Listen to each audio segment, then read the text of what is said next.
गाठ असो कोणतीही, नका करू दुर्लक्ष. करा उपचार आधी, नाहीतर व्हाल कॅन्सरचे भक्ष. SSPM lifetime hospital Padve Sindhudurg. SSPM cancer centre. Mahatma Phule योजनेअंतर्गत कर्करोग तपासणी आणि उपचार पूर्णपणे मोफत. संपर्क 74 990 49 561 आणि 74 996 91 705. SSPM lifetime hospital Padve. SSPM cancer centre.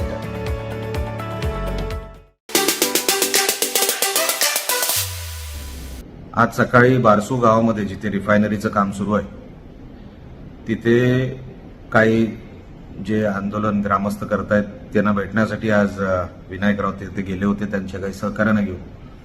मुळात विनायक राऊत आताच कसे गेले, कारण का तिथे आता कॅमेरा लागले. हे जे काही 100-150 लोक आहेत ते काही महिन्यांपासून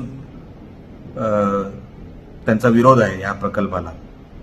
ते ठराविक काही लोक आहेत, पण तेव्हा विनायक राऊत त्यांना भेटायला गेले नाही. अचानकपणे विनायक राऊत आज कॅमेरा त्यांना दिसलं, त्यांना कोणीतरी सांगितलं की आता कॅमेरा लागलेत, आता तुम्ही गेलं पाहिजे. अचानकपणे ते तिकडे गेले आणि आम्हाला ग्रामस्थांना भेटायचं असं करून त्यांना पोलिसांनी आतमध्ये पाठवले. तिथे जिथे त्यांनी भेट घेतली तिथे उद्धव ठाकरेंना फोन जोडून दिला आणि ती बातमी मग बघितली की उद्धव ठाकरे त्यांना असं बोलले की मी अख्खी शिवसेना तुमच्या मागे उभी करतो. आता मला आश्चर्य वाटलं, ह्या माणसाच्या मागे शिवसेना आहे कुठे? कुठली शिवसेना हा उभी करणार?